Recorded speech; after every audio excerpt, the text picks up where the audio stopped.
उदय सम्यक जी जो बहुत ही अच्छे अद्भुत वक्ता हैं, उनके लिए मैं कुछ कहना चाहूंगा। अच्छा, हम जिन्हें बुलाते हैं वो बेहद खास होते हैं। ओके, हम जिन्हें बुलाते हैं वो बेहद खास होते हैं।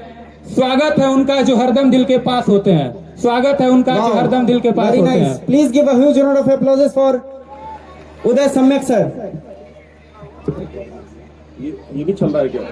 SB memorial academy Sohanpar Bhat Parani के प्रथम वार्षिक उत्सव में इस आयोजन की गरिमा बढ़ा रहे भाट पारानी के जनप्रिय विधायक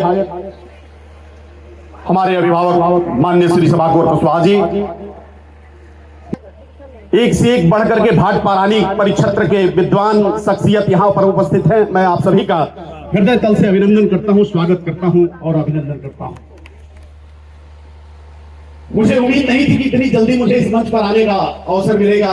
अरे आप ही का मंच है। और संतोष कुमार पांडे जी जो इस पूर्वांचल में एक तरह से संघर्ष के प्रतीक बन चुके हैं, जिनके निष्ठा और संकल्प शक्ति के बदौलत इस क्षेत्र में जब इस विद्यालय का उद्घाटन हुआ तो उस दिन भी माननीय विधायक जी थे, हम लोग सभी लोग थे, लेकिन मुझे विश्वास नहीं था कि एक साल के अंदर अंदर एसपी मेमोरियल एकेडमी इतना विशाल स्वरूप ग्रहण कर लेगा, इसका मुझे भरोसा नहीं था साहब। आज आकर के इस विद्यालय के बच्चों का कार्यक्रम देख करके एक दो कार्यक्रम ने लोगों को एक तरह से अपना दीवाना बना लिया है।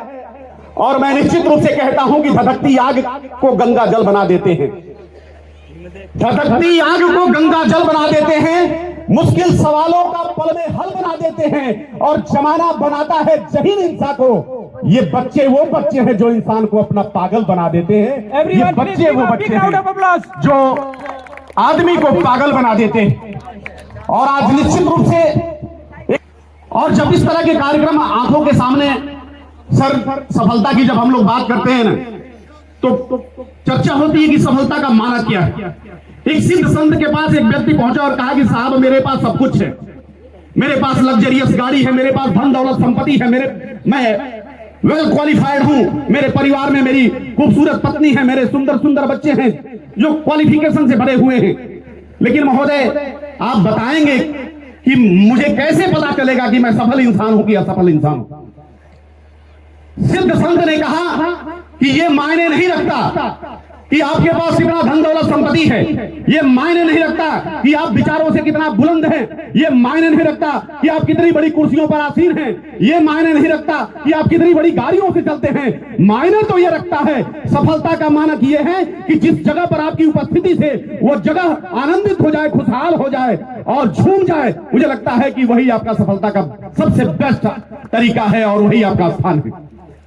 तो मुझे लगता है कि आज यह विद्यालय पूरी तरह से सफलता के सिरमौर बना हुआ है। और भाट पारानी में बहुत सारे विद्यालयों को हम लोग देखें, बहुत सारे विद्यालयों के वार्षिकोत्सव समारोह में हम लोग जाते हैं, लेकिन एक साल के अंदर इतनी शुद्धता के साथ, इतनी पाकीज़गी के साथ और इतना निष्ठा और संकल्प शक्ति के साथ बच्चे जो परफॉर्मेंस दिए हैं साहब, बड़ी तालियां इन बच्चों के लिए बजा करके आप बताएं कि इन्होंने कितना बड़ा कार्यक्रम कर दिया है। Please give a huge round of applause for this everyone.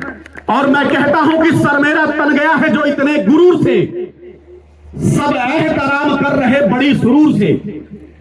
Govind Mishra sir मेरा तन गया है जो इतने गुरूर से सब एहतराम कर रहे बड़े सुरूर से। और हर शख्स के मुस्कान का बस राज यही है, यह नूर आ रहा है इन्हीं कोहिनूर से, यह नूर आ रहा है इन्हीं कोहिनूर से।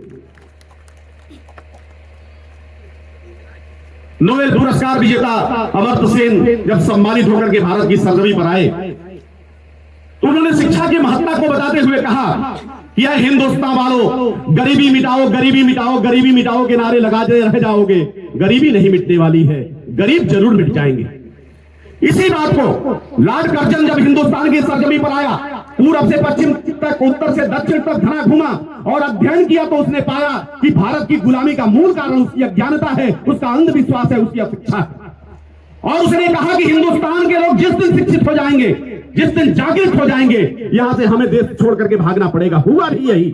जब हिंदुस्तान में ज्ञान का आविर्भाव हुआ, जब हिंदुस्तान के लोग पढ़ने में रुचि प्रदान करने लगे और जब आगे बढ़ने लगे, तो धीरे धीरे उनके अंदर इस तरह की विचारधारा पैदा हुए कि उनके अंदर लड़ने की जज्बा पैदा हुई और अंग्रेजों को भारत देश छोड़ करके भागना पड़ा। मुझे आज हिंदुस्तान बड़ी तेजी के साथ प्रगति कर रहा है और शिक्षा के क्षेत्र में बड़ी तेजी के साथ, शिक्षा के क्षेत्र में हिंदुस्तान की प्रगति का देन है कि पूरे विश्व में आज पूरा देश आलोकित कर रहा है अपनी प्रतिभाओं को, अपने नौजवानों को। पूरे विश्व में यहाँ के नौजवान जाकर के हिंदुस्तान का पताका फहरा रहे हैं। तो ये केवल शिक्षा का देन है। और बेसिक रूप से जिस तरह के शैक्षिक स्तर, चाहे वो प्राइवेट कॉलेज हो चाहे शिक्षा सरकारी विद्यालय हो, उन लोगों ने बच्चों के ऊपर काम करना शुरू किया है। हमारे वो जो बच्चे जिनके अंदर कहीं ना कहीं जो त्रुटियां थी, जो कमियां थी, उसे निखार करके इन विद्यालय के बच्चों को जो हमारे सामने यहाँ पर उन लोगों ने जो अपना प्रदर्शन दिया है, वो वास्तव में अद्भुत है, अलौकिक है, अविस्मरणीय।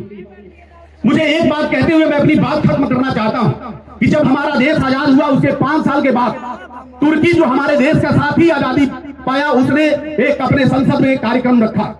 उस कार्यक्रम में Indian prime minister Pandit Jawaharlal Nehru को आमंत्रित किया और आमंत्रित करने के बाद जब पंडित जवाहरलाल नेहरू को बोलने का जब अवसर मिला, तो उन्होंने कहा कि हमारा देश बड़ी तेजी के साथ प्रगति कर रहा है, हम नवीन आयाम स्थापित कर रहे हैं, हम हाईवे बना रहे हैं, हम एटॉमिक एटम पावर सिस्टम बना रहे हैं, हम अलग अलग विश्वविद्यालयों का निर्माण कर रहे हैं, हम विभिन्न क्षेत्रों में प्रगति कर रहे हैं। लेकिन जब धन्यवाद ज्ञापित करने के लिए वहां का कमाल पाशा जो नेता था, वो जब खड़ा हुआ तो कहा कि mister prime minister Pandit Jawaharlal Nehru, हम अपने देश में हाईवे नहीं बना रहे हैं, हम अपने देश में एटॉमिक पावर सिस्टम नहीं बना रहे हैं, हम अपने देश में बहुत सारे जो कॉलेज टेक्नोलॉजी से भरे हुए जो कॉलेज हैं उनको नहीं बना रहे हैं, हम काम कर रहे हैं। ये तो ठेकेदारों का काम है, ये मशीनों का काम है, ये इंजीनियरों का काम है। हम अपने देश में नेशनलिटी पैदा कर रहे हैं, हम अपने देश को भाईचारे से जोड़ रहे हैं, हम अपने देश में मोहब्बत पैदा कर रहे हैं, हम अपने देश के लोगों को इंसान बनाने पर काम कर रहे हैं। और जब हमारे देश में भाईचारा आ जाएगा, जब हमारे देश में मोहब्बत पैदा हो जाएगा, जब हमारे देश में एक दूसरे से लोग जुड़ करके जिएंगे, तो हमारा देश आने वाले समय में ऐसे ही प्रगति कर जाएगा। हम एक से एक नया आयाम स्थापित करेंगे। तो निश्चित रूप से हमारा देश शिक्षा के क्षेत्र में बड़ी तेजी से आगे बढ़ रहा है। अनेक विद्यालय छोटे छोटे क्षेत्रों में भी खुल रहे हैं और इन विद्यालयों पर बहुत सारी टिप्पणियां होती है कि ऐसे कुकुरमुत्तों की तरह विद्यालय, बहुत सारे लोग कहते थे, पढ़े लिखे लोग कहते हैं कुकुरमुत्तों की तरह विद्यालय खुल रहे हैं। मैं कहता हूं कि अगर विद्यालय का स्वरूप यही है और आपकी टिप्पणी ये है, तो मैं कहता हूं कि ये विद्यालय सही दिशा में काम कर रहे हैं और ऐसे हजारों विद्यालय खुल जाने की जरूरत है। आज समाज का दबका संतोष पांडे जी की जो सोच है, उन्होंने कहा कि उदय भाई, हमारे यहाँ जो लड़कियां हैं उनका बिल्कुल एडमिशन फी माफ है, आजीवन माफ है। उन्होंने कहा कि कोई विद्यालय का कोई भी बच्चा हमारे विद्यालय से फीस के अभाव में विद्यालय से वापस नहीं जा सकता। ऐसा संकल्प शक्ति जब संतोष पांडे जैसे व्यक्तित्व, जो किसान का बेटा है, जो मजदूर का बेटा है, जिसने संघर्षों को झेल करके ये आयाम खड़ा किया है और शिक्षा के क्षेत्र में बेहतर करने का संकल्प लेकर के आगे बढ़ रहा है, तो मैं कहता हूं कि भाजपा रानी आने वाले समय में इतिहास लिखने के लिए तैयार है।